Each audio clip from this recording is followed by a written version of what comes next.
जब भी मेरी जेठानी से मेरी कहा सुनी होती, मेरा पति अपने भाभी का ही पक्ष लेता। मुझे जसवंत की बात बहुत बुरी लगती थी। जसवंत जब भी ड्यूटी से घर आता, पहले अपनी भाभी के पास जाता और भाभी के हाथों से खाना खाने के बाद ही मेरे पास आता। भाभी के तीनों बच्चों के साथ तो जसवंत का बर्ताव ऐसा था जैसे तीनों उसी के बच्चे हो। मैं चाहती थी कि जसवंत अपनी भाभी से दूरियां बना कर रखे, लेकिन मेरी बात नहीं मानता था। मैंने तय कर लिया था कि मैं जसवंत से उसकी आखिरी राय जान लूं। अगर वो मेरी बात मान लेता है तो ठीक है, वरना मैं अब उसके घर में नहीं रहूंगी। एक दिन सुबह सुबह ही मेरी जेठानी से किसी बात पर मेरी कहा सुनी हो गई। मैंने जसवंत से कह दिया कि अगर वो इस घर से अलग नहीं हुआ तो मैं अपने घर चली जाऊंगी और फिर कभी लौट कर नहीं आऊंगी। मेरी बात सुनकर जसवंत ने हमेशा की तरह बुरा सा मुंह बना लिया और अपने काम पर चला गया। पूरे दिन मैंने अपनी सास से भी बात नहीं की और अपने कमरे में ही पड़ी रही। शाम हुई तो मेरी सास मेरे कमरे में आई और बोली, अनीता, तुम चाहती क्या हो? तुम्हें अलग ही रहना है तो किचन अलग कर लो और अपने पति की कमाई भी खुद ही रखो, लेकिन मैं अपने जीते जी इस घर का बंटवारा नहीं होने दूंगी। मैंने सास से कहा, मुझे आपके घर में कोई बंटवारा नहीं करना है, बस मैं इस घर में और नहीं रह सकती। मेरी यह बात सुनकर मेरी सास कुछ न बोली और वहाँ से चली गई। शाम तक मैं अपने कमरे में पड़ी रही। मैं किचन की ओर बढ़ी कि वहाँ मुझे मेरी जेठानी नजर आ गई। मैं लौटकर अपने कमरे में आ गई और किचन से अपनी जेठानी की फारिग होने का इंतजार करने लगी, क्योंकि मुझे जोर की भूख लगी थी और जसवंत के लिए भी कुछ बनाना था। लेकिन अपनी जेठानी के रहते मैं किचन में नहीं जाना चाहती थी। मैं किचन में चली जाती तो वह मुझसे कुछ कहती और मेरा मुंह भी चुप न रहता। फिर सुबह की तरह हमारी लड़ाई हो जाती। मेरी नजर में मेरी जेठानी पूजा बड़ी ही शातिर औरत थी। वो सास से हर वक्त मेरी कानाफूसी करती रहती, जिससे मेरी सास अक्सर मुझसे नाराज ही रहती थी। मेरे जेठ विनोद हरियाणा पुलिस में हेड कांस्टेबल के पद पर तैनात थे। उनकी इनकम अच्छी थी। एयरपोर्ट की जॉब से जसवंत भी हर महीने मोटी तनख्वाह हासिल करता, लेकिन मेरे हस्बैंड की पूरी सैलरी उसके घर वालों के हाथ में जाती। मुझे हमेशा यह लगता कि मेरा पति एक नंबर का बेवकूफ है, उसी की कमाई से ये पूरा घर चल रहा था। लेकिन इस घर में मेरी कोई इज्जत नहीं थी। अगर मेरे पति में जरा भी अकल होती तो वो अपने बीवी के बारे में सोचता और कहीं अलग घर लेकर रहता। मुझे तो हमेशा यह लगता था कि जसवंत और मेरी जेठानी पूजा के बीच सिर्फ देवर भाभी का ही रिश्ता नहीं है, बल्कि दोनों के बीच कुछ और भी है जो मेरी नजरों से छुपा है। मेरी शादी को सिर्फ 1 ही साल हुए थे। इस बीच मैंने तकरीबन 6 महीने तो अपने मायके में ही गुजारे थे। गुड़गांव के नजदीक सुल्तानपुर में मेरी ससुराल थी और महिपालपुर में मेरा मायका था। अपने मायके जाने में मुझे सिर्फ 1 ही घंटा लगता था। शादी के बाद अब तक जब भी मेरी जसवंत से या उसकी माँ से लड़ाई होती, मैं तुरंत अपने मायके चली जाती। मायके में मेरा बड़ा परिवार था। हम 3 भाई बहनों में मैं सबसे छोटी थी। मेरे मंझले भैया शादी को भी 1 साल पूरे हो चुके थे। अशोक भैया की शादी के महीने भर बाद ही तो मेरी शादी जसवंत से हुई थी। शादी से पहले मैं अरविंद नाम के लड़के से प्यार करती थी। अरविंद मेरे पड़ोस में ही रहता था। मैथ्स की कोचिंग के दौरान मैं उससे मोहब्बत करने लगी थी, लेकिन 2 साल पहले ही वो कनाडा चला गया और उसने मुझसे अपने सारे रिश्ते तोड़ लिए। अरविंद की इस बेवफाई से मैं बहुत दुखी थी। जसवंत से शादी की बात आई तो मैंने तुरंत हाँ कर दी। मेरे बड़े भैया सतीश की ड्यूटी पालम एयरपोर्ट पर थी। मेरा पति जसवंत भी वहीं पोस्टेड था। दोनों में दोस्ती हुई और फिर मेरे बड़े भैया ने जसवंत से मेरे रिश्ते की बात पक्की कर ली। इस तरह दोनों की दोस्ती रिश्तेदारी में बदल गई। लेकिन 1 साल में ही हालात बदल गए। मैं जसवंत के घर खुश नहीं थी। इस वजह से मेरे भैया जसवंत से काफी नाराज थे। मेरे बड़े बड़े भैया सतीश की सरकारी नौकरी होने की वजह से घर में किसी तरह की कोई कमी नहीं थी। महिपालपुर आकर भाभी और उनके बच्चों के बीच में काफी खुश रहती। मेरे मम्मी और पापा भी मेरे महिपालपुर आ जाने से खुश हो जाते। मझले भैया की बीवी काजल से मैं ज्यादा मिली नहीं थी, क्योंकि मैं जितनी बार महिपालपुर जाती मेरी मझली भाभी अपने मायके मेहरौली जा चुकी होती, या मेरे महिपालपुर पहुँचते ही वो मेहरौली अपने मायके जाने की तैयारियों में लग जाती। मैं यही चाहती थी कि मेरा पति सुल्तानपुर से अपना हिस्सा बेचकर महिपालपुर में ही मेरे भैया के घर के नजदीक कोई फ्लैट खरीद ले,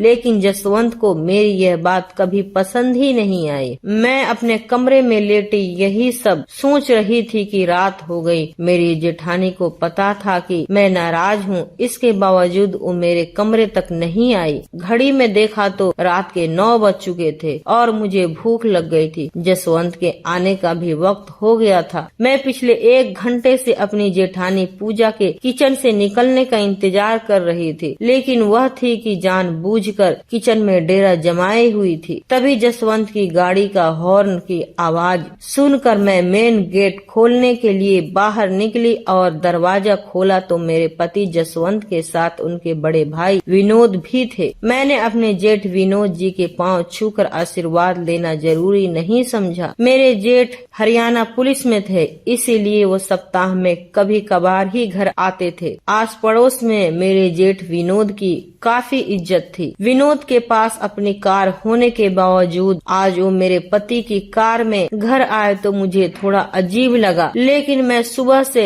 नाराज थी, इसलिए जसवंत से कुछ बोले बिना मैं अपने कमरे की ओर बढ़ गई। थोड़ी देर में जब जसवंत मेरे पास आया तो वो मुझ पर इसीलिए गर्म हो गया क्योंकि मैंने अपने जेठ के पैर नहीं छुए थे। मैंने भी कह दिया अब मुझसे यह सब नहीं होगा, वो तुम्हारे भाई हैं, मेरे नहीं। मेरी इस बात पर जसवंत भड़क गया और बोला मैं तो सोच रहा था कि मैं रात को घर आऊंगा, तब तक तुम महिपालपुर जा चुकी होंगी। मैंने भी तुरंत जवाब दिया तुम तो चाहते हो कि मैं तुम्हारे घर से हमेशा के लिए चली जाऊं ताकि तुम अपनी भाभी के साथ खुलकर रह सको। तुम दोनों की आंखों की किरकिरी मैं ही तो हूँ। मैं यहाँ नहीं रहूंगी, सुबह चली जाऊंगी और फिर लौटकर कभी नहीं आऊंगी। इतना कहकर मैं जोर जोर से रोने लगी। मेरे मुंह से अपनी भाभी के बारे में जली कटी सुनने के बाद वो ज्यादा देर मेरे कमरे में रुका नहीं और अपनी माँ के पास चला गया। मैं पूरे दिन भूखी थी। इस बात की घर में किसी को कोई परवाह नहीं थी। मैंने सोचा था कि जसवंत आएगा तो मुझे मना लेगा और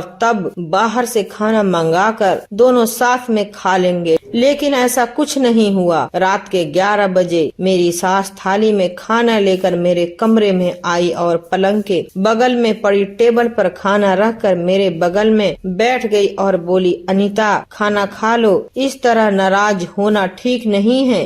आधे घंटे तक मेरी सास मेरे पास बैठी रही। मुझे भी उन पर दया आ गई और भूख भी जोरों की लगी थी, इसीलिए मैं उठकर बैठ गई और बोली माँ जी आप जाओ मैं खा लूंगी। मेरे इतना बोलते ही मेरी सास वहाँ से चली गई और यह जानते हुए कि यह खाना मेरी दुश्मन पूजा ने बनाया है। मैं खाने पर टूट पड़ी। मैंने दूसरी रोटी उठाई ही थी कि जसवंत मेरे कमरे में आया और जब उसने देखा कि मेरे पास पानी नहीं है तो किचन से पानी का गिलास ले आया। जब तक मैं खाना खाती रही जसवंत मेरे पास ही बैठा रहा। थोड़ी देर में मैं उठी और जूठे बर्तनों को किचन में रखकर वापस बिस्तर पर आ गई और जसवंत की ओर पीठ घुमाकर सो गई। थोड़ी देर बाद जसवंत का हाथ मेरे कंधों पर महसूस हुआ तो मैंने उसके हाथों को झटक दिया और बोली दिन भर भूखी थी, किसी ने पूछा तक नहीं, अब कम से कम चैन से मुझे सोने तो दो। जसवंत ने कहा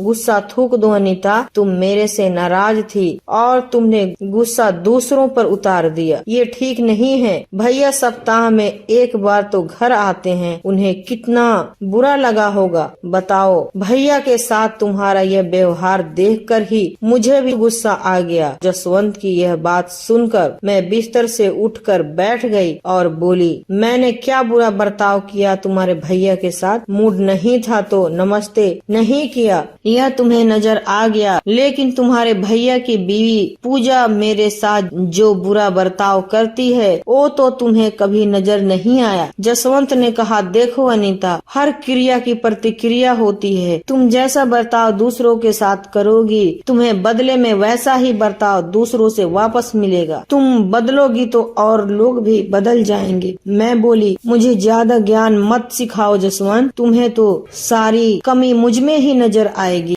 वो औरत तो तुम्हारी नजर में हमेशा देवी ही रहेगी। मैं सब समझती हूँ कि तुम ऐसा क्यों करते हो, क्योंकि वो तुम्हारी भाभी नहीं बल्कि तुम्हारी रखेल है। रहो उसी के साथ। मैं तो बस रात बीतने का इंतजार कर रही हूँ। मैंने एक बार फिर से जसवंत को गुस्सा दिला दिया था। वो बोला, अनीता, तुम हद से आगे मत बढ़ा करो, जुबान को कंट्रोल करो, वरना। मैंने जसवंत की बात को बीच में ही काटते हुए झट से कहा, वरना क्या? तुम्हारा भाई पुलिस में है तो तुम कुछ भी कर लोगे और मैं चुप बैठ जाऊंगी। ऐसा सोचना भी मत। मैं भी दिल्ली की लड़की हूँ, किसी से डरती नहीं, समझे? मेरी यह बात सुनकर जसवंत बिस्तर से उठ खड़ा हुआ और दरवाजे की ओर बढ़ गया। मैंने चिल्लाते हुए कहा, जाओ अपने रखेल के पास ही रात गुजार लो आज। जसवंत पीछे मुड़ा और मेरे गालों पर जोरदार तमाचा लगाकर मेरे कमरे से बाहर निकल गया। मैं रात भर रोती रही, लेकिन मेरे कमरे में कोई नहीं आया। सुबह सुबह उठकर मैं महिपालपुर जाने की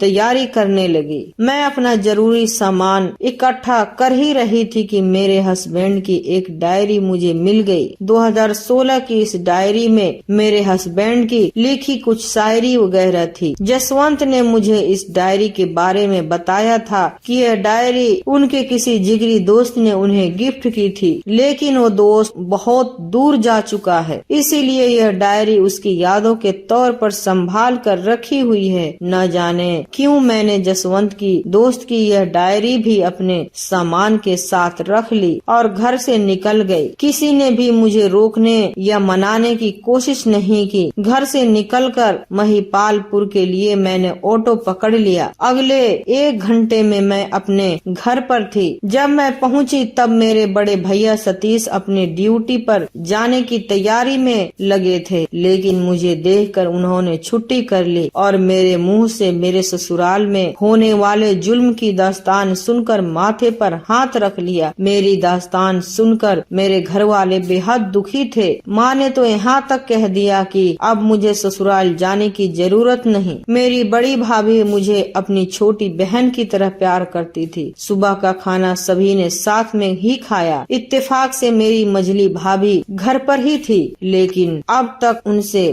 बात करने की फुर्सत नहीं मिली थी। खाना खाने के दौरान भैया ने मुझसे कहा, अनी, मैंने घर के सामने वाली बिल्डिंग में 3 BHK के 2 फ्लैट खरीदे हैं, एक अशोक और काजल के लिए और दूसरा तुम्हारे लिए। तुम खाना खा लो तो मैं तुम्हें वो फ्लैट दिखा लाता हूँ। भैया के बातों को सुनकर मेरी माँ ने कहा, सतीश, मेरी बेटी उस आदमी के साथ कभी खुश नहीं रह पाएगी। अनीता की दूसरी शादी के लिए रिश्ता खोज। मैं बोली, माँ, मैं अब दूसरी शादी नहीं करूँगी। पढ़ी लिखी हूँ, मुझे जॉब मिल जाएगी। मैं आप लोगों पर बोझ नहीं बनूंगी। मेरे भैया ने कहा, अनीता, तुम ऐसा क्यों सोचती हो? यह घर तुम्हारा भी है, लेकिन जिंदगी अकेले भी तो नहीं कटती ना। अभी तुम सब चिंता छोड़ दो और खुश रहो। मैं तुम्हारे लिए कुछ बेहतर सोच रहा हूँ। महिपालपुर में आए हुए मुझे कुछ ही दिन बीते थे। भैया के घर में मुझे थोड़ा एडजस्टमेंट के साथ रहना पड़ता था। जब अशोक भैया की शादी नहीं हुई थी तो वो कमरा मेरा हुआ करता था, लेकिन अब उस कमरे में काजल भाभी रहती हैं, इसीलिए भैया के घर में अब मैं अपने माँ के पास ही सोती थी। मेरा ज्यादातर समय बड़ी भाभी और उनके 3 बच्चों के साथ ही बीतता था। तीनों बच्चों से मुझे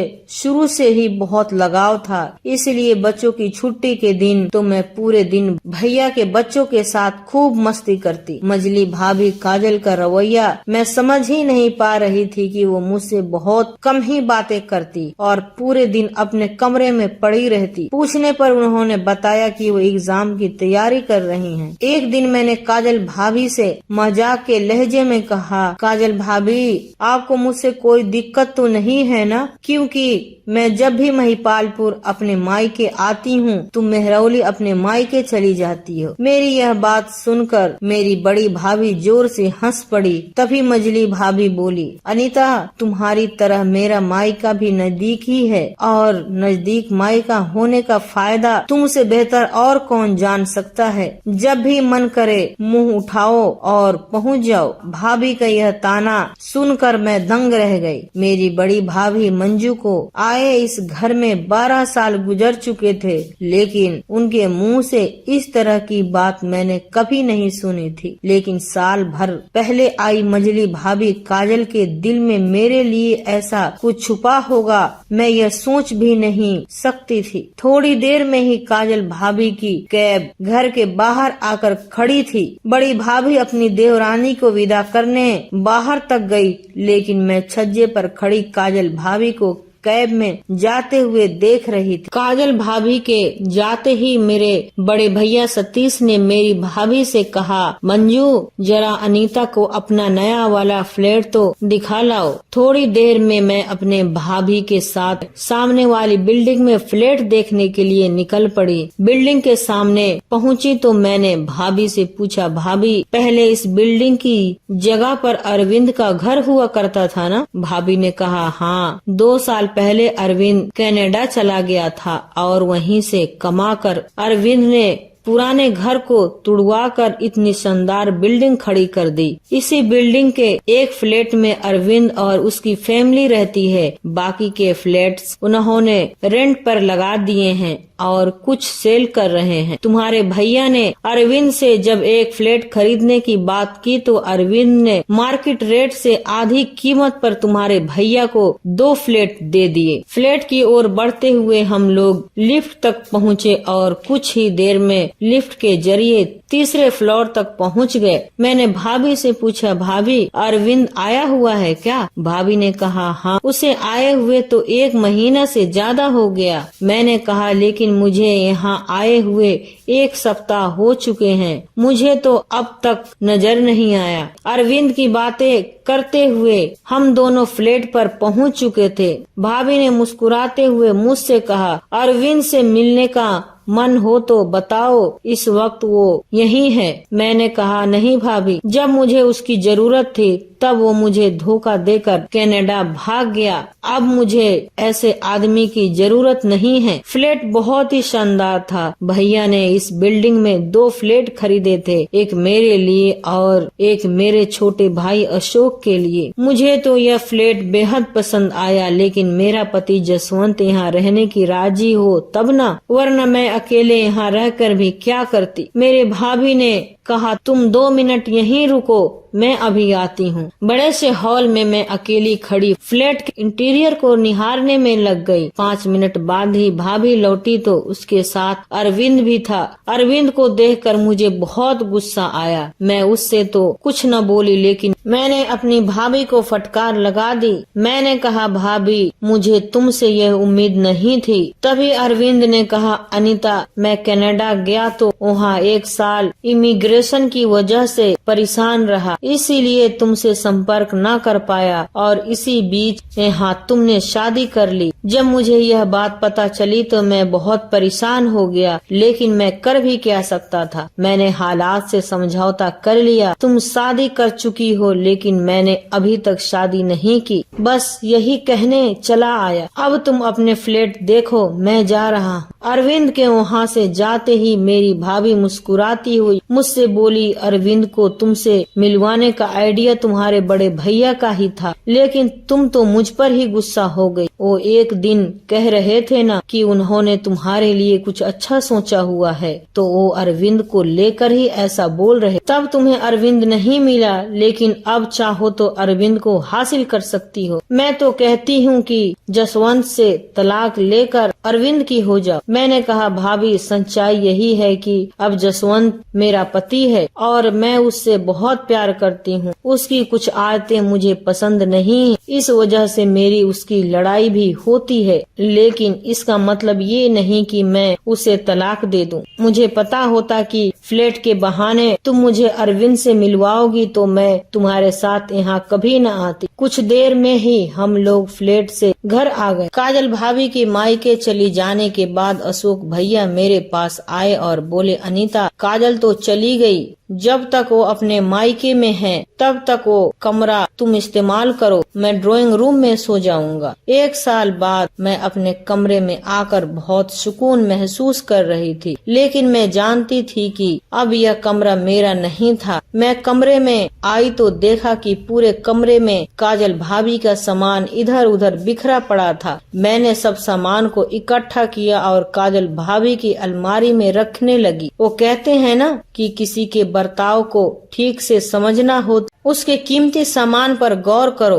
तो मैंने काजल भाभी की अलमारी के सामान को एक एक कर चेक करना शुरू किया। तभी मुझे 2016 की वैसे ही एक डायरी मिली जैसे मैं जसवंत के घर से उठा लाई थी। अब मैंने अपने सामान से जसवंत वाली डायरी निकाली और दोनों को बारी बारी देखने लगी। दोनों डायरीज के कुछ पन्ने गायब थे। काजल वाली डायरी में लिखा था आई लव यू काजल, लेकिन मेरे पति वाली डायरी में उसी जगह पर लिखी लाइनों को पेन से बिगाड़ दिया गया था। मैंने दोनों डायरियों को मंजू भाभी को दिखाया तो वो भी हैरानी में पड़ गई। हम दोनों औरतें काफी देर तक दिमाग लगाती रही, लेकिन हमारे पल्ले कुछ न पड़ा। तो डायरी को फिर से भाभी की अलमारी में रखकर मैं उस डायरी को भूल गई। महिपालपुर में आए हुए मुझे 1 महीना गुजर चुके थे। इस बीच मैं जसवंत से कोई बात नहीं की थी। एक दिन मैं अपनी बड़ी भाभी मंजू के पास बैठी बातें कर रही थी कि जसवंत का फोन आ गया। भाभी के कहने पर मैंने फोन उठा लिया। जसवंत ने कहा, अनीता, तुम क्या चाहती हो? मैंने कहा, मैं यही चाहती हूँ कि तुम यहाँ आकर मेरे साथ रहो। जसवंत ने कहा, अनीता, अगर तुम्हें भैया और भाभी से दिक्कत है तो वो दोनों गुड़गांव जा रहे हैं। गुड़गांव में भैया की जमीन थी। उस जमीन पर पिछले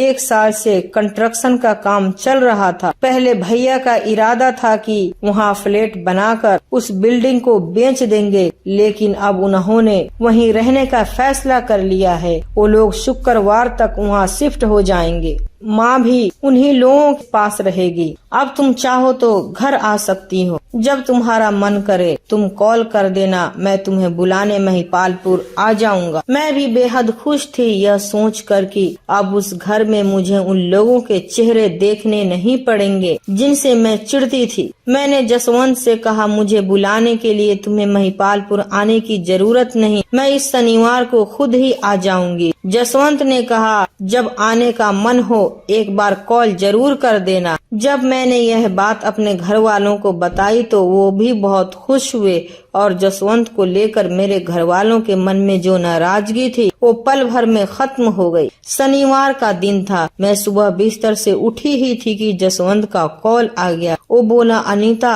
आज शनिवार है, मेरी छुट्टी है, तुम आज आओगी क्या? मैं तो शनिवार का बेसब्री से इंतजार कर रही थी, लेकिन जसवंत की ये बात सुनकर मुझे शरारत करने की सूझी। मैंने जसवंत से कहा, जसवंत, आज सुल्तानपुर आने का मेरा मूड नहीं है, अब मैं कल ही सुबह आऊंगी। जसवंत ने कहा, ठीक है, तुम कल आ जाना, लेकिन घर से निकलते ही मुझे कॉल जरूर कर देना। जसवंत का फोन कटने के बाद मैं सुल्तानपुर जाने की तैयारियों में लग गई। मुझे जसवंत को सरप्राइज देना था। अचानक मुझे देखकर वो कितना खुश होगा यह सोचकर मैं मन ही मन खुश हो रही थी। दोपहर के खाने के बाद मैंने कैब बुक किया और घर से विदा लेकर सुल्तानपुर के लिए निकल पड़ी। मैं अपनी शादी वाले दिन के बाद आज पहली बार सुल्तानपुर जाते वक्त इतना खुश हो रही थी। जसवंत को लेकर मेरे मन में जो भी शिकवे गिले थे वो सब भुलाकर मैं एक नई जिंदगी की शुरुआत करने घर से निकल चुकी थी। जसवंत का अपनी भाभी के साथ जैसा भी रिश्ता हो, लेकिन अब तो वो चुड़ैल जा चुकी है। उसका हमेशा साथ देने वाली मेरी सास से भी मेरा पल्ला छूट चुका है और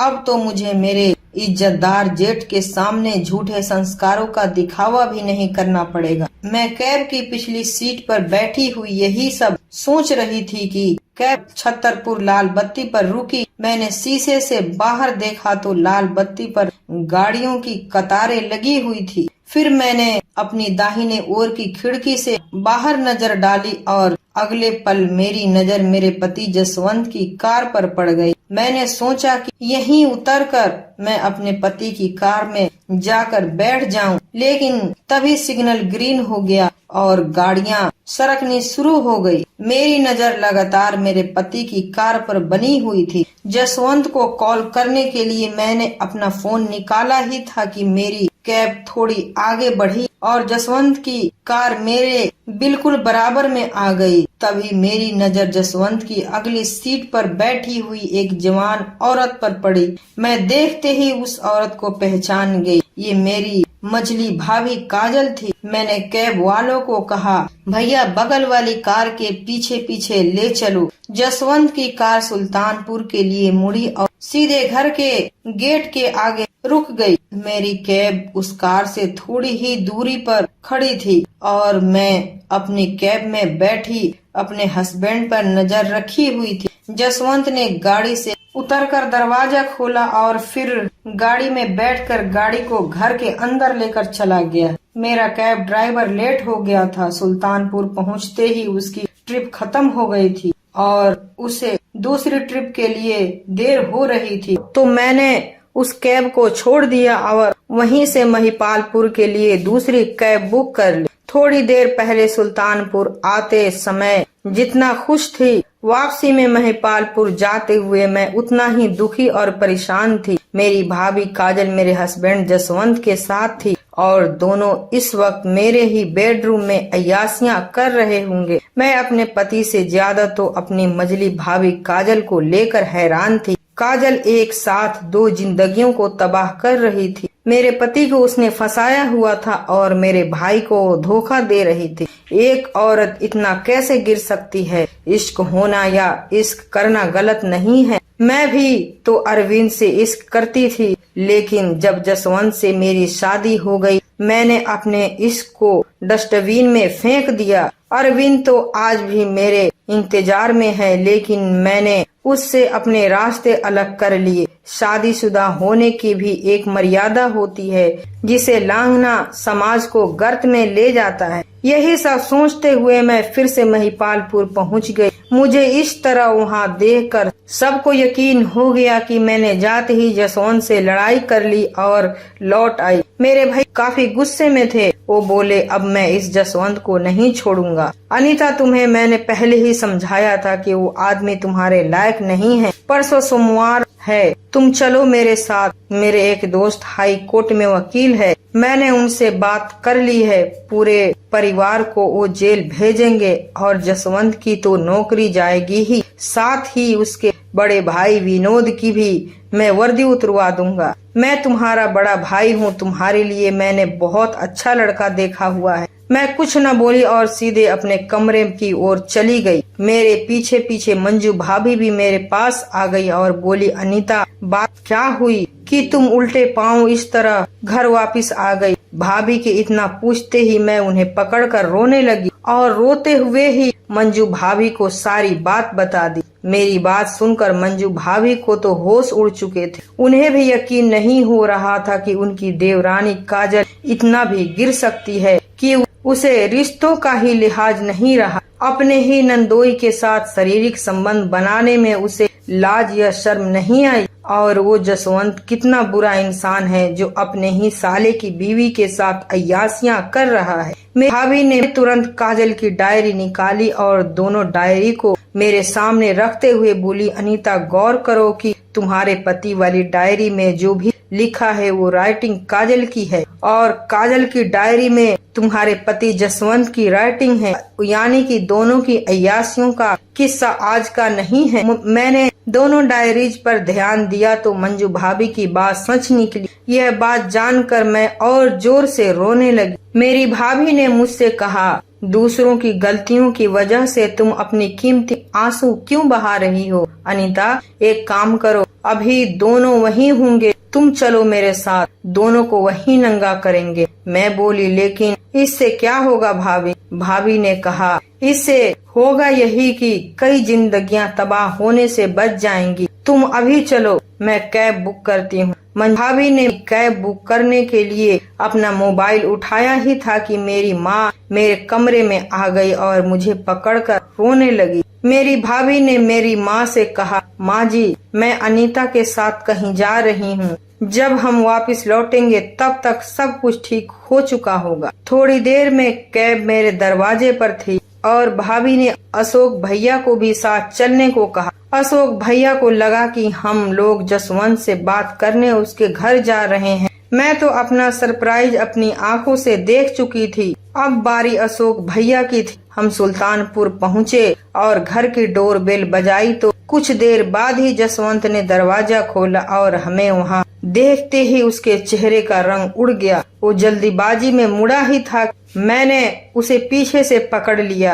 अपने भाई अशोक की ओर देखकर चिल्लाई, भैया तुम दाहिने ओर की बेडरूम की ओर चलो जल्दी। अशोक भैया तुरंत मेरे बेडरूम की ओर बढ़े। मैं और मेरी भाभी भी उनके पीछे ही थे। तभी भैया ने काजल को वहाँ देख लिया और दोनों की नजर मिलते ही अशोक भैया पूरे मामले को समझ गए। वो कुछ कहते कि मंजू भाभी बोल पड़ी, हम चाहते तो पुलिस को भी लेकर आ सकते थे, लेकिन हमने ऐसा नहीं किया। अब बताओ कि तुम दोनों ने ऐसा क्यों किया? मुझे जसवंत से नफरत हो चुकी थी। मेरे लिए वो जानवर ही हो चुका था, क्योंकि ऐसा आदमी जिसे रिश्तों की कोई परवाह ही न हो, वो मेरी नजर में पशु से भी बदतर है। मैंने उसके गाल पर 2 थप्पड़ मारे और काजल की ओर बढ़ गई। मैंने काजल से कहा, इस जानवर के साथ तुम भी हैवान बन गई। तुमने भी रिश्तों का जनाजा निकाल दिया और तुम्हें शर्म तक नहीं आई।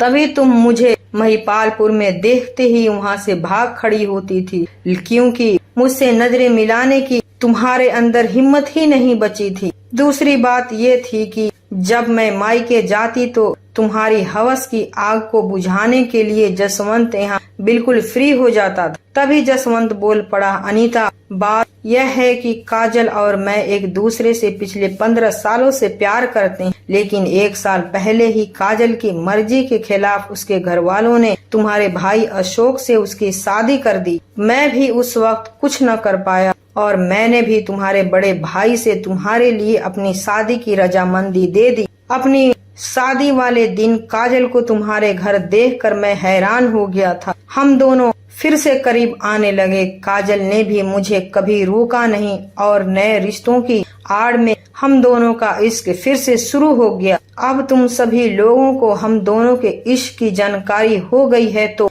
समझदारी इसी में है कि बात आगे बढ़ाने की बजाय मामला हल ढूंढा जाए। मेरी भाभी मंजू ने ठंडे दिमाग से काम लिया और बोली, रिश्तों का बोझ अब ढोने से कोई फायदा नहीं जसवंत। तुम दोनों की इश्कबाजी के चक्कर में इन दोनों भाई बहनों की तो जिंदगी तबाह हो चुकी है। अब समझदारी तो इसी में है कि तुम चारों जल्द से जल्द तलाक लो। तलाक के बाद तुम दोनों चाहो तो शादी कर लेना। दोनों को वहीं छोड़कर हम तीनों फिर से महिपालपुर आ गए। शाम को ही मैं फ्लैट देखने के बहाने अरविंद से मिलने पहुंच गई। अरविंद और मैं फ्लैट पर अकेले थे। मैंने उसका हाथ पकड़ा और बोली, फिर मुझे अकेला छोड़कर कहीं नहीं जाओगे ना अरविंद? कहानी से सीख, किसी से इश्क होना या किसी से इश्क करना, दोनों में कुछ भी गलत नहीं, लेकिन इश्क के चक्कर में रिश्तों को कलंकित करना जायज नहीं है। 2 लोगों की आपसी रजामंदी से होने वाले इश्क तभी तक जायज है जब तक किसी तीसरे का कोई नुकसान न